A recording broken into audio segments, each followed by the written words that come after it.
शेतकरी मित्रांनो, युवा प्रक्रियायुक्त मूग शंकरा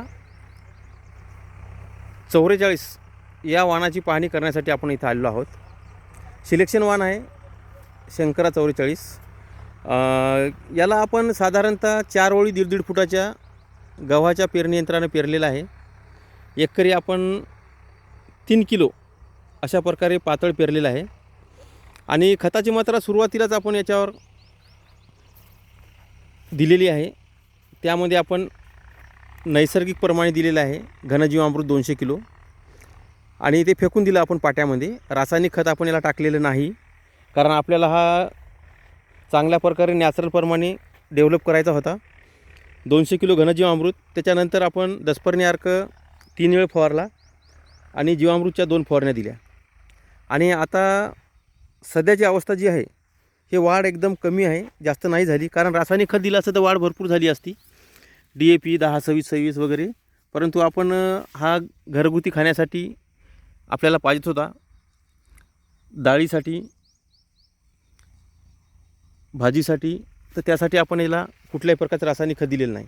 तर आता हा सध्या डेव्हलप जबरदस्त झालेला आहे आणि आता शेंगा पण वाळत आहेत. तर अशा प्रकारे शेंगा वाळलेल्या आहेत. माल पण चांगल्या प्रकारे आलेला आहेत.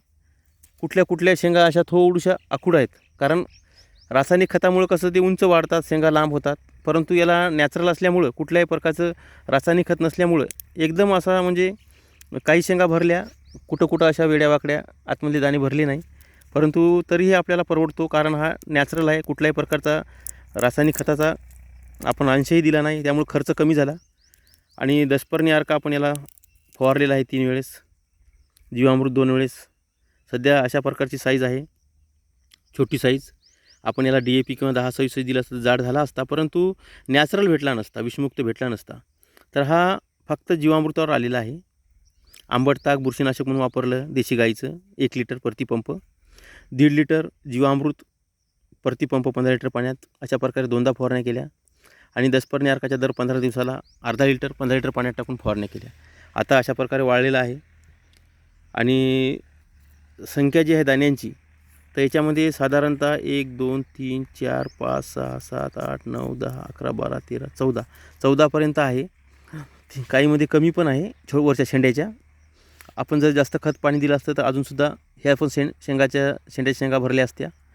आता अशा प्रकारे वाळत आहे. याची तोड आता करायची आहे आपल्याला. शंकरा 44 युवा प्रक्रियायुक्त एकदम अर्ली व्हरायटी आहे. आणि याला आपण पाटपाणी दिलेले आहेत 4, सुरुवातीला स्प्रिंकलरने 2 आणि पाटपाणी 4 लवकर, कारण तापमान मागच्या महिन्यात भरपूर होतं, आता पण भरपूर आहे. तर अशा प्रकारे आपण इथं व्यवस्थापन इथं मुंगाचं केलेलं आहे. विषमुक्त मुंग आहे, डाळीसाठी पण चांगलं आहे, घरगुती खाण्यासाठी चांगलं आहे. त्यामुळेच आपण हे नॅचरल प्रमाणे याला उत्पादित केलेलं आहे. एकदम जबरदस्त रिझल्ट आहे त्याची. आणि ह्या साधारणतः 2 महिन्यामध्ये किंवा 65 दिवसात 70 दिवसात अशा प्रकारे येणारा मुंग आहे. जसं पाण्याची अवस्था आपण पाटपाणी दिल्यामुळं आपले इथे 10 दिवस वाढलेली आहेत. जर आपण स्प्रिंकलरनं पाणी दिलं असतं तर याच्यावर व्हायरस आला असता, कारण स्प्रिंकलरनं पाणी दिलं की पानांना मार बसतो आणि रसशोषक किडींचा अटॅक जास्त होतो. तर त्यासाठी आपण अशा प्रकारे व्यवस्थापन केलेलं आहे. तर आता आपल्याला इथं पाणी वगैरे दिलेलं आहे. आता पाणी द्यायचं नाही, आता याच पाण्यावर आपल्याला याला आणायचं आहे. तर बघू आता किती उत्पादन होते ते पुढच्या व्हिडिओमध्ये. तर मूग आहे शंकरा 44 युवा प्रक्रियायुक्त. आणि युवा प्रक्रियायुक्त असल्यामुळे कुठल्याही प्रकारचं रासायनिक खत वगैरे जास्त त्याची गरज नाही. फक्त नॉर्मल खर्च लागतो, फक्त कीटकनाशक लागतो आपल्याला. पण आपण इथं नॅचरल प्रमाणे इथं बनवलेलं आहे, नैसर्गिक शेतीच्या आधारावर. तर बघू आता उत्पादन किती होते ते.